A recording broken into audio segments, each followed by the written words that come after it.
తెలంగాణ సర్కార్ కీలక నిర్ణయం తీసుకుంది. గురువారం ప్రత్యేక సాధారణ సెలవును ప్రకటించింది. ప్రత్యేక సీఎల్ మంజూరు చేస్తూ జీవో జారీ చేసింది. బంజారాల ఆరాధ్య దైవం సంత సేవాలాల్ మహారాజ్ జయంతి వేడుకలను నిర్వహించుకునేందుకు వీలుగా హాలిడే ప్రకటించింది. దీంతో బంజారా ఉద్యోగులు, ప్రజా ప్రతినిధులు హర్షం వ్యక్తం చేశారు. మాజీ ముఖ్యమంత్రి కేసీఆర్ కు తెలంగాణ సీఎం రేవంత్ రెడ్డి సవాల్ విసిరారు. తాను రేసు గుర్రమని, చేతనైతే వెంట్రుక పీకో అని ఛాలెంజ్ చేశారు. పాలిచ్చే బర్రెను అమ్మేసి దున్నపోతును తెచ్చుకున్నారన్న కేసీఆర్ వ్యాఖ్యలపై ఆయన రియాక్ట్ అయ్యారు. గత ప్రభుత్వంలో ఉన్న కంచెరగాడిదని ఇంటికి పంపించి రేసు గుర్రం తెచ్చుకున్నామని అధికార మార్పిడిపై ప్రజలంతా అంటున్నారని తెలిపారు. ఏ రేసుకు పోయినా తనదే గెలుపని, కంచెరగాడిదకు మళ్లీ అధికారం కల్లేనన్నారు. ఈ 10 ఏళ్లు తానే ఉంటానని, కేసీఆర్ ఎట్లా వస్తాడో చూస్తా అన్నారు. హైదరాబాద్ ఎల్బీ స్టేడియంలో కానిస్టేబుల్ అభ్యర్థులకు నియామక పత్రాలు అందజేసే కార్యక్రమంలో సీఎం రేవంత్ రెడ్డి పాల్గొన్నారు. ఈ సందర్భంగా 15,750 మంది కానిస్టేబుల్ అభ్యర్థులకు నియామక పత్రాలు అందించారు.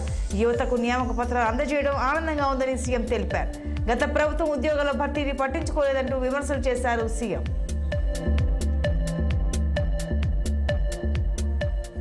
రాచకొండ సిపిగా తరుణ్ జోషి బాధ్యతలు చేపట్టారు. తరుణ్ జోషి గతంలో కొన్ని నెలల పాటు జాయింట్ పోలీస్ కమిషనర్, అదనపు కమిషనర్ గా రాచకొండ కమిషనరేట్ లో పనిచేశారు.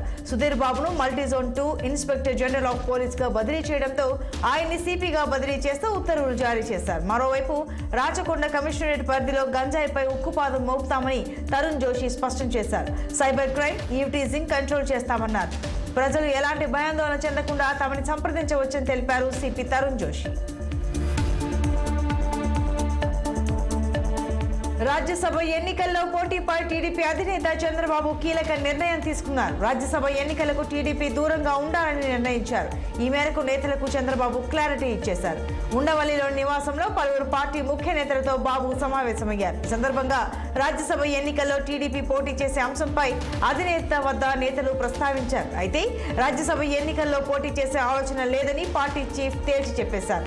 చంద్రబాబు నిర్ణయంతో రాజ్యసభ ఎన్నికలకు టీడీపీ దూరంగా ఉండనుంది. ఇక ఎన్నికలకు అటు ఇటుగా కేవలం 56 రోజులే ఉందని, పార్టీ నేతలు పూర్తిగా ఎలక్షన్ మూడ్లోకి రావాలని చంద్రబాబు పిలుపునిచ్చారు. ప్రముఖ సినీ నిర్మాత బండ్ల గణేష్ కు ఒంగోలు మున్సిఫ్ కోర్టు షాక్ ఇచ్చింది. ఈ మేరకు చెక్ బౌన్స్ కేసులో 7 ఏళ్ల జైలు శిక్ష విధించింది. జట్టి వెంకటేశ్వర్లు అనే వ్యక్తికి బండ్ల గణేష్ 95 లక్షల రూపాయలు చెల్లించాల్సి ఉండగా అందుకు ఆయన నగదును చెక్ రూపంలో ఇచ్చారు. వెంకటేశ్వర్లు ఆ చెక్ ను నగదుగా మార్చుకునేందుకు బ్యాంకుకు తీసుకువెళ్లగా ఖాతాలో నగదు లేకపోవడంతో అది కాస్త బౌన్స్ అయింది. దీనిపై ఆయన న్యాయస్థానాన్ని ఆశ్రయించారు. కేసు విచారించిన మెజిస్ట్రేట్ నిందితుడిపై నేరం రుజువు కావడంతో 7 ఏళ్ల జైలు శిక్షతో పాటు 95,10,000 రూపాయల జరిమానా విధించింది కోర్టు. అసెంబ్లీ ఆవరణలో బీఆర్ఎస్ ఎమ్మెల్యేలు ఆందోళన దిగారు. ఎమ్మెల్యేలు కింద కూర్చుని నిరసన వ్యక్తం చేశారు. మీడియా పాయింట్ వద్దకు వెళ్లకుండా భద్రతా సిబ్బంది అడ్డుకోవడంతో ఈ ఘటన చోటు చేసుకుంది. ఈ నేపథ్యంలో మీడియా పాయింట్ వద్ద బీఆర్ఎస్ ఎమ్మెల్యేలు, పోలీసులకు మధ్య వాగ్వాదం జరిగింది. దీంతో ప్రభుత్వానికి వ్యతిరేకంగా ప్రతిపక్ష ఎమ్మెల్యేలు నినాదాలు చేశారు.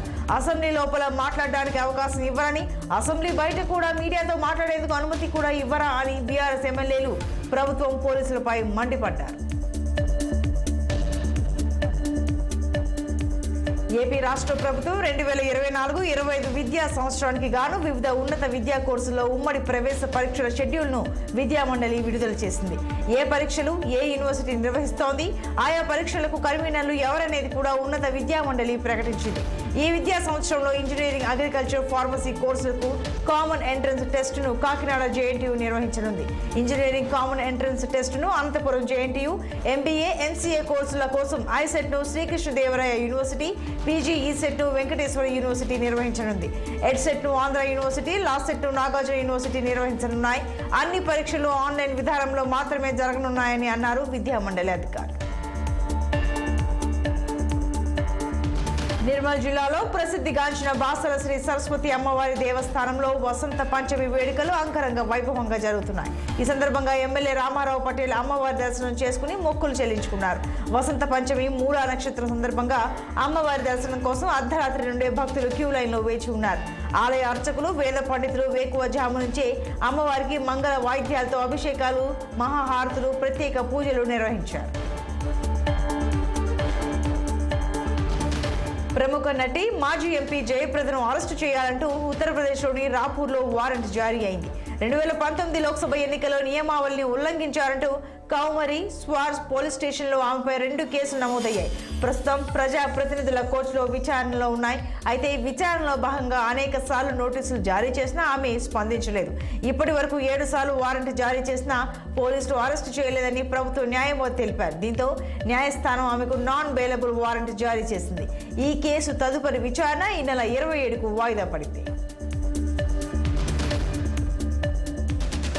సోనియా గాంధీ రాజస్థాన్ రాజ్యసభ అభ్యర్థిగా నామినేషన్ దాఖలు చేశారు. నామినేషన్ వేసేందుకు జైపూర్ వెళ్లిన సోనియాకు ఎయిర్పోర్ట్ లో ఘన స్వాగతం లభించింది. రాజస్థాన్ మాజీ సీఎం అశోక్ గెహ్లోట్ ఆమెకు స్వాగతం పలికి రాజస్థాన్ అసెంబ్లీకి తీసుకువెళ్లారు. అనంతరం ఆమె రాజ్యసభకు నామినేషన్ వేశారు.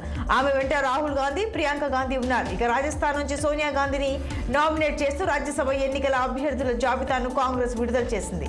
రాజస్థాన్ నుంచి కాంగ్రెస్ ఒక రాజ్యసభ సీటును గెలుచుకోవడం ఖాయమన్నారు. 5 సార్లు లోక్సభ ఎంపీగా ఉన్న సోనియా తొలిసారి రాజ్యసభకు వెళ్లనున్నారు. హిమాచల్ ప్రదేశ్ నుంచి అభిషేక్ మను సింఘ్వి, మహారాష్ట్ర నుంచి చంద్రకాంత్ హండోర్ నామినేషన్ దాఖలు చేయనున్నారని వెల్లడించారు. ఈ మేరకు రాజ్యసభ అభ్యర్థులకు కాంగ్రెస్ చీఫ్ మల్లికార్జున్ ఖర్గే ఆమోదం తెలిపారని ఏఐసీసీ శ్రేణులు తెలిపారు.